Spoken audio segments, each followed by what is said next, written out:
like button if you enjoyed the video. But listen, Meg the Stallion has proof that the other blogger, remember the one that she sued, was harassing her. And y'all, I think Tory Lanez is about to get out soon, and Meg is a little, nervous. But it's some Zelle receipts that Tory Lane's dad was sending to that YouTuber, that blogger lady that was harassing Meg. They have the Zelle and proof is right here. And what else? Jay Z's playing where he said that he wasn't did his friend on. Everybody pulling up clips. I saw a clip I ain't never seen. I thought I saw it all, but on stage talking about that he did it, say he tells him as his advisor, he tells him what to do, when to do it, all, and then y'all see the rest. But Meg has proof that the girl was there doing that to her. Let me just make sure my light ain't gonna be too bright on the screen. Alright, y'all, here we go. I'm gonna let y'all see it right quick. And you know it's my Rob Morelli, my buddy, and y'all know he quick. He quick with his stories. Alright, here we go. Please act right. What's happening today, guys? We gotta get into this. Hey guys, it's Marvin Raleigh, daily and consistent content. Quick intro. I don't even know where to begin, but let's get into Megan Thee Stallion for the fact that she has filed a civil restraining order, guys, against Tory Lanez. Mr. Peterson, Tory Lanez, was sentenced to 10 years in state prison, but continues his campaign of harassment behind bars. A hearing is now scheduled for January the 9th. Without a restraining order, Megan will be left without any protection for when Mr. Peterson is released from prison. This possibility alone causes Miss Pete severe emotional distress and makes her fearful for her life. Basically, she's saying that she wants this. The filing also mentions Tory Lanez's connection to a blogger, to a, writer, blogger, whatever you want to call her, called Milagro, and Megan's federal defamation and cyber stalking lawsuit against Milagro, which is completely separate. Now, get this. Megan's lawyers have obtained Zelle records that show Tory Lanez's father, John Peterson, paying Milagro $3,000 between October 28th, 2020 and March the 3rd, 2022. In 2 years, in 6 payments between. I want y'all to see this, so I paused it. It says, look, Megan's lawyers also obtained records that show Lane's father, however you pronounce it, and then John Peterson paid Milagro $3,000 between October the 28th, 2020 and March 3rd, 2022, 6 payments between 200 and 1,000. And here's the zero receipts, the dates, the sender, that's his dad, and the amount, right? Yeah, so Meg was right with that one. In $200 and $1,000. These receipts are insane. And, they're slowly accumulating, just basically going viral everywhere. But my thing is this. You really were trying to do the most against Megan, helping Tory, being a henchman, and you only got $3,000. That's what the court documents are saying. $3,000 is what you were doing all of that for. And this was, I believe, even pre-trial. So what were you even doing? It didn't make any sense. Right. So, she's basically fighting for a restraining order for when he gets released, for the fact that, Tory is telling Tory's father, send this blogger money. She's going to keep putting out bad stories against Megan. We're going to keep doing XYZ. All of it's basically been exposed. The Zelle record payments have been exposed. And basically they needed this evidence to fight for that restraining order to be granted. And the hearing was going to take place on January the 9th. That is the gist of the story. Don't know if you guys are still following the Megan and Tory stuff. I'm personally just exhausted and tired. It happened in 2020. We are approaching 2025. Let's move on from this conversation. I can imagine it's just as, exhausting for Megan herself. But these Zelle payments being exposed is killing me. So I had to just add this conversation to this video, because for $3,000, this is what you were doing. Please hit the subscribe button. $3,000. Make it make sense, please. Somebody make it make sense, because it's just embarrassment. Now, Jay-Z.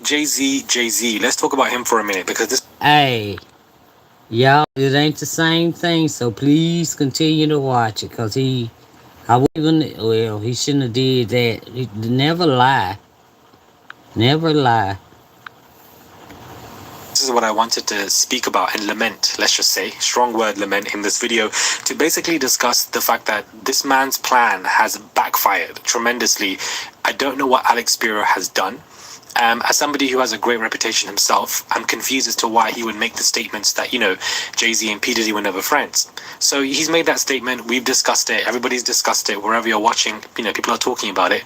In the last 24 hours, Jay-Z needs to get his lick back, basically. He's been dragged left, right, and center, and people have been exposing him for the hypocrisy and the lies of saying that he dumped of basically saying that he was never friends with Diddy. People are pulling out clips from the woodworks that I didn't even know existed to prove and show that Jay-Z and P. Diddy were indeed not just friends, but part of some brotherhood, part of some secret circle, extremely, extremely close. I'm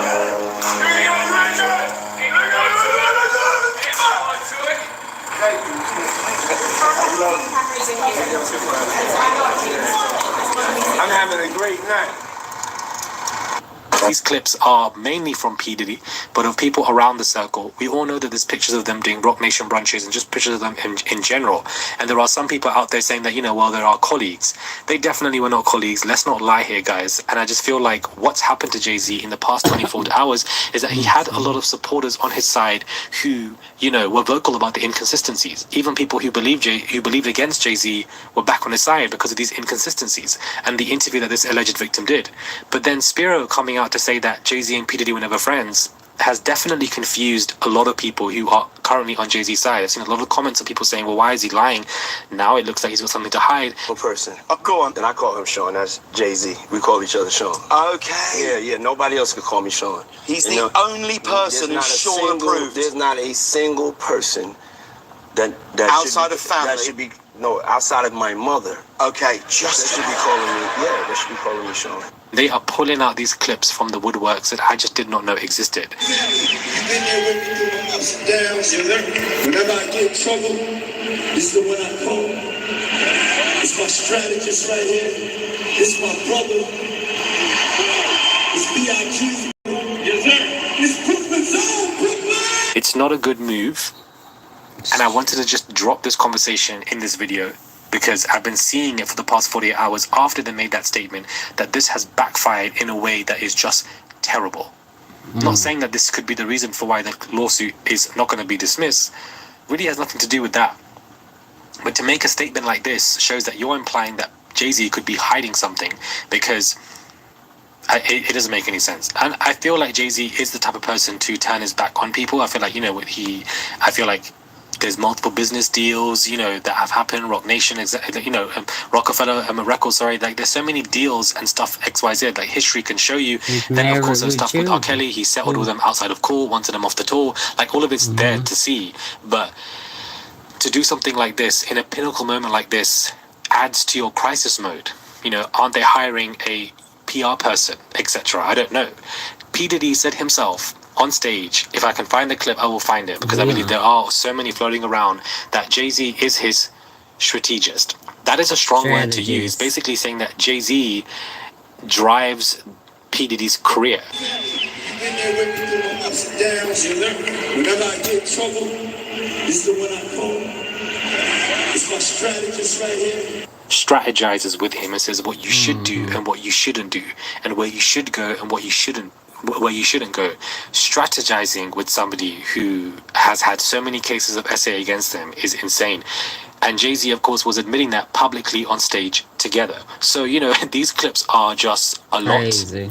They're crazy and people are discussing it. And I wanted to just really talk about 24 hours, sorry, not even 48, 24 to 48 hours after Spiro made that statement, that the public backlash that I have seen and people being upset with Jay-Z and saying that why is he hiding stuff, it truly is insane to see. For Diddy to say, only Jay-Z, my mother can call me my first name and nobody else.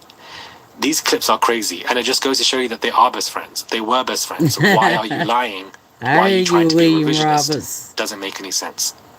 Now, Disney stars are coming out to defend Blue Ivy against the backlash for the fact that she was wearing a dress. They've come out to support her and say that, it wasn't inappropriate and etc. I'm only going to have 30-40 seconds for this conversation. We've spoken about it twice, and already now it's beginning to piss me off. I don't want to see a 12-year-old with cleavage. That in itself should be common sense for everybody. That was the only issue with the Blue Ivy situation, not really the color of the dress or whatever, but just what was going on here was ridiculous, and it should have been covered. Absolutely. I don't give a damn if this is her debut. I don't give a damn if her mother is Beyonce or her father is Jay-Z. I don't give a damn. I don't want to see a 12-year-old with cleavage, and a 12-year-old with cleavage is inappropriate, point blank, period. It's got nothing personal to do with anybody else. That is extremely inappropriate. You cannot debate that, and if you do, you are logically wrong, point blank, period. You just can't argue against that. I'm so sorry. So again, I'm seeing it. Again, I'm seeing the headlines. Let's put this conversation to rest. The debut happened. The premiere happened. It was inappropriate. She should not be having a cleavage out at the age of 12. The woman is not... The woman, God forbid, the girl. See, even child, the way that media wants you to look at young people with the way they're dressing... If she was 17, 18, 19, 20, it's a different conversation. But we're looking at somebody who's 12. She ain't even 13 yet. Next case, next caller. Let's stop bringing this conversation up. It's annoying. But I just keep seeing so many headlines. And so I wanted to add it to this conversation. Anyways, subscribe, comment down below. Give this video a thumbs up. I would really appreciate. All right. Yeah, I know, Mr. William Roberts. But, okay, I thank y'all for joining. I'm on the East Coast. It's about 2 a.m. I think I'm going to call this the last video for the night. I love y'all. Thank y'all. Y'all be safe out there because things are not what they seem. And I will see y'all tomorrow. I'm going to learn how to do it on my computer one day. I'm still trying. I just don't know how to upload the videos to my thing. I'm going to learn. I'm going to get it. All right. I love y'all. All right. Good night. Thank you, William Roberts. Thanks.